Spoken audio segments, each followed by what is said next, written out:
if you look at the state of our economy, it's in a very good and solid state. Uh, and if you look at the projected growth in 2025, we are looking at between 5.6 to 5.7 up to 5.8, with all other things being equal, without any fundamental shock in both the global economy but also in the domestic economy.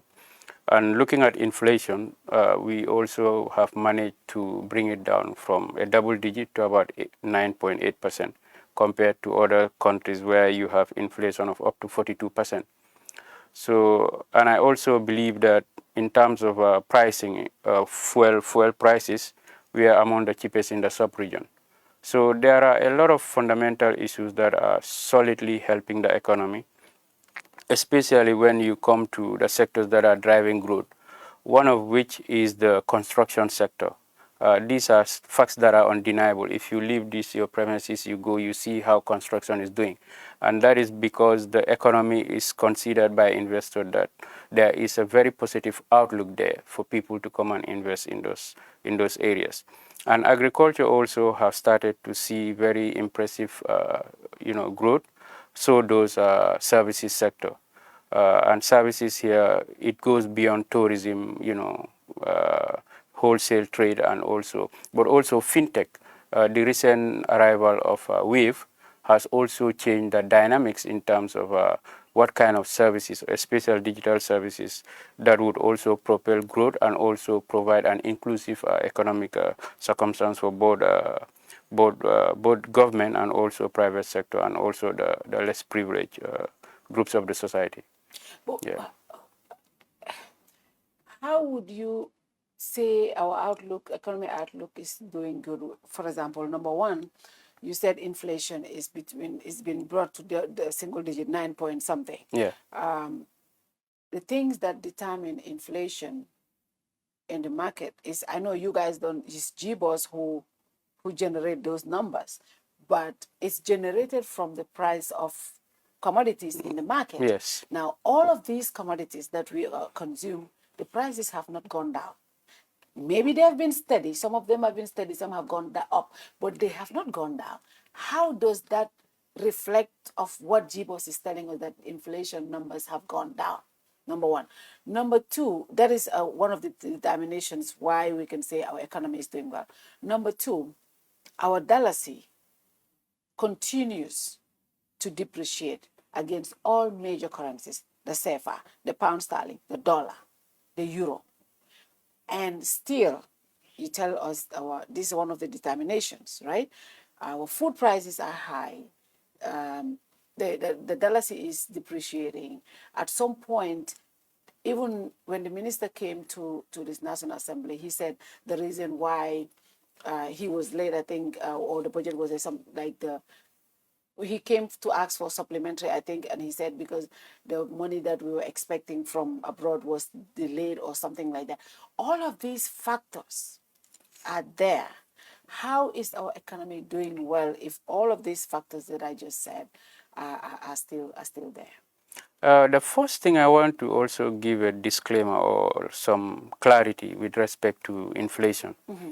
If we say inflation have gone down by that much, it does not necessarily mean prices in the market are not going up, but it's the rate of their growth. Where they go. That is what we are talking about. Mm-hmm. Let's say month on month, if the inflation has been growing at 10%, the recent statistic is showing that it is growing at a lesser speed. Less than 10. So that's why we are saying generally inflation has been trending downwards from double digit to about 9.8%. Mm-hmm. So that's the context. Mm-hmm. Now, with respect to the dalasi, so this would be something that the central bank could discuss more deeply and more accurately. Mm-hmm. But again, I want to also just say that we are an import-dependent country. We basically export nothing. Yeah. And if you are importing, you are giving away your currency for another currency. Mm-hmm. So most of the time, that is putting pressure on the dalasi. Mm-hmm. And these are the reasons why we are having depreciation of the dalasi against major trading currencies. But again, despite that depreciation, our dalasi still remain very stable and resilient vis-a-vis other regional currencies. If you look at the CFA, the CDs, and the Naira, for instance, the CFA you can exclude because it's more or less indexed to the euro. But the Naira and the CD, if you look at how they have depreciated, and the Leon against the USD and other currencies, they are much at a higher depreciation rate than the Gambian dalasi. The Gambian dalasi, I don't think it has depreciated more than 5% in the last 6 months, because it has been hovering in the 70s up to $72 thereabout. So which is quite not a bad thing, especially given the global uncertainty that is being driven by the U.S. trade policies. Yep. But it continues to depreciate against all the major currencies. Yes, but not as much as compared to other regions. The highest would not exceed 5% depreciation against those currencies. Yeah. You talked about services and you mentioned agriculture. Yes. How is agriculture doing better in this country? Last season was not good. How can we say the agriculture sector is doing good, and that is a determination why our economy is in a strong footing? I think if you look at what we call the National Agriculture Survey, it's called a NAS report produced by Ministry of Agriculture. The data that we are getting from there is that output has grown, and it is estimated to continue to grow through the support of agricultural projects from Giraffe to Roots, and you call many of those projects. So it is based on these statistics that we are estimating that agriculture would continue to grow.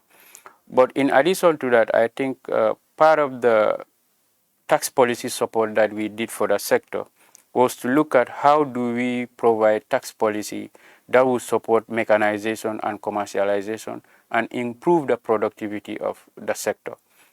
Is that we've passed a revenue measure to give a duty exemption on all agricultural equipments. So which means anybody who imports agricultural equipments, they would be entering the Gambia at free rate of duty. In addition to that, we also have looked at poultry, which is doing very well. And unfortunately, we don't have very good data around the production of these poultry farms and also other private agricultural farms. But what we have realized from the tax policy side is that their cost structure is very high when it comes to the feed. So if you want to help a business, you help the person from his cost structure. What is driving his cost structure? If you reduce that, then you allow him more cash flow to be able to expand. So we've also passed a revenue measure that has given a duty-free exemption on all poultry feed and as well as animal feed. So from January 1st, all of these things can enter the Gambia at free rate of duty, reducing the cost on the investors, but also allowing them more latitude to expand on those businesses.